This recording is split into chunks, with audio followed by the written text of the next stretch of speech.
నమస్తే, welcome to Telugu one news. నేను మీ Fazal. Parliament ఎన్నికల చర్చ అయితే తెలంగాణలో ఇప్పుడే స్టార్ట్ అయిందని మనం చెప్పుకోవచ్చు.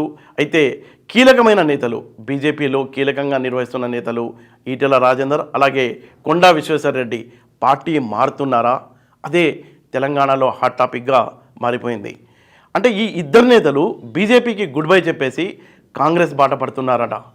కాంగ్రెస్ పార్టీ నుంచి పార్లమెంట్ ఎన్నికల బరిలో దిగుతున్నారనే ప్రచారం అయితే జరుగుతుంది. ఇప్పటికే ఢిల్లీ పెద్దలతో అంటే కాంగ్రెస్ పెద్దలతో ఈ ఇద్దరు నేతలు మాట్లాడి త్వరలోనే కాంగ్రెస్ తీర్థం తీసుకుంటున్నారనే ప్రచారం అయితే తెలంగాణలో పెద్ద ఎత్తున జరుగుతుంది. అసెంబ్లీ ఎన్నికల్లో హుజూరాబాద్ నియోజకవర్గం నుండి అలాగే గజ్వేల్ నియోజకవర్గం నుండి పోటీ చేసి ఓటమి పాలు కావడం, ప్రస్తుతం ఫోకస్ అంతా లోక్సభ ఎన్నికలపై పెట్టారని ఈటెల రాజేందర్ ఒక పక్కా సమాచారం. ఆయన రానున్న లోక్సభ ఎన్నికలలో కాంగ్రెస్ పార్టీ తరఫున పోటీ చేయాలని భావిస్తున్నారట. ఎందుకంటే మొన్న ఎన్నికల్లో ఓడిపోయారు. ఇప్పుడు ఒక అవకాశం ఉంది, పార్లమెంట్ ఎన్నికల్లో గెలవాలి. భారతీయ జనతా పార్టీలో ఏముందంటే పార్లమెంట్ ఎన్నికల్లో పోటీ చేయడానికి గట్టి పోటీ ఉంది. మరోపక్క బండి సంజయ్కు ఈటెలకు అస్సలు పట్టలేదు.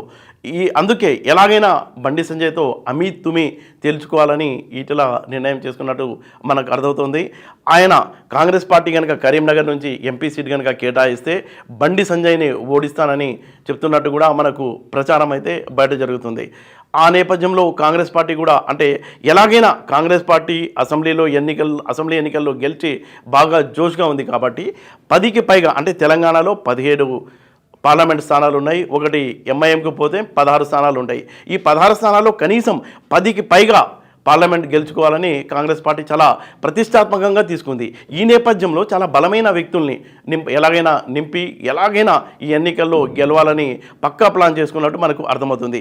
ఈ నేపథ్యంలోనే ఈటెల రాజేందర్ను అలాగే కొండా విశ్వేశ్వరరెడ్డిని పార్టీలోకి జాయిన్ చేపించి కరీంనగర్ నుంచి ఈటెలను అలాగే చేవెళ్ల నుంచి కొండా విశ్వేశ్వరరెడ్డిని ఈ ఎన్నికల్లో దింపాలని కాంగ్రెస్ పార్టీ ప్లాన్ చేస్తుందట.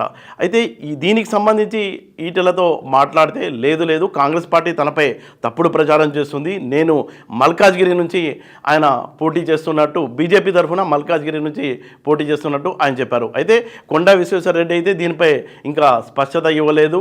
అయితే ఇంకా ఎన్నికలకు చాలా సమయం ఉంది. బీజేపీలో కూడా చూసినట్లయితే మనకు మల్కాజ్గిరిలో చాలా తీవ్రమైన పోటీ ఉంది.